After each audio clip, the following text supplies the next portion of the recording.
A recent viral video featuring new Democratic Party Member of Parliament, Charlie Angus, has ignited political debate across Canada.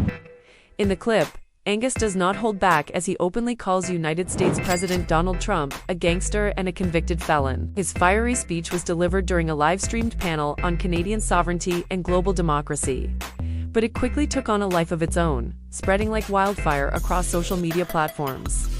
Within hours, the clip had garnered hundreds of thousands of views, sparking both praise and backlash. Angus's comments were in direct response to news that Trump may attend the upcoming G7 summit, scheduled to take place in Halifax later this year.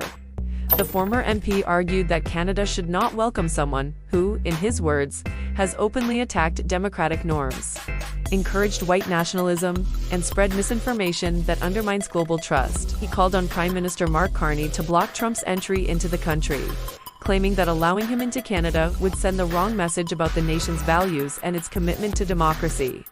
This bold stance has divided public opinion.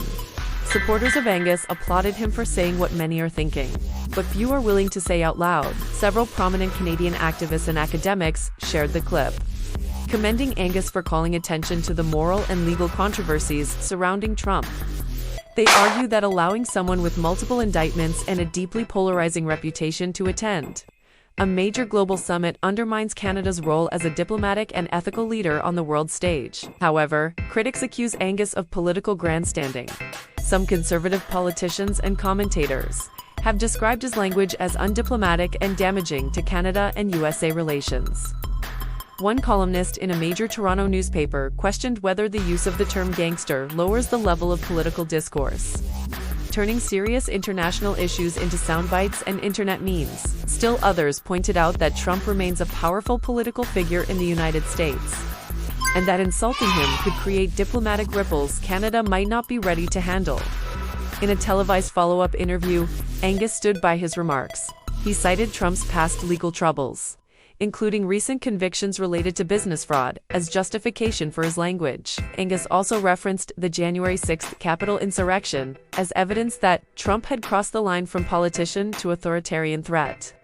He reiterated his belief that Canada, a country that prides itself on democratic integrity and peaceful governance, should not roll out the red carpet for someone he views as the antithesis of those values. The debate has since expanded beyond Angus's words and into broader discussions about who gets to participate in global diplomatic events. Political analysts note that this controversy may influence Canada's domestic political discourse in the coming months. Questions are being raised about what kind of international company Canada wants to keep, and whether there should be ethical or legal filters for global leaders who wish to visit Canadian soil for official purposes. Interestingly, this is not the first time Trump has been called out by Canadian figures. During his presidency, Prime Minister Justin Trudeau publicly criticized several of Trump's policies, including his approach to climate change and immigration. However, Charlie Angus's blunt delivery and choice of words represent a new level of directness that is rarely seen in official Canadian political dialogue. It signals a potential shift in how former or fringe Canadian politicians engage with global controversies. The viral nature of the video also reflects the evolving role of social media in political discourse. 10 years ago, such a comment might have been buried in a committee transcript or dismissed as a fringe opinion. Today, it is trending across platforms like TikTok, X, and Instagram, reaching a wide audience that includes young voters, international observers, and political commentators. The immediacy and reach of the clip demonstrate how digital platforms are shaping national conversations at lightning speed. Meanwhile, the federal government has remained cautious in its response. The spokesperson for the Prime Minister's office stated that Canada remains committed to diplomacy and global cooperation, and that decisions about summit invitations are handled in consultation with international partners. No mention was made of Trump's attendance, specifically. Still, the pressure is building for Mark Carney to address the controversy more directly, especially as media outlets and public figures continue to weigh in.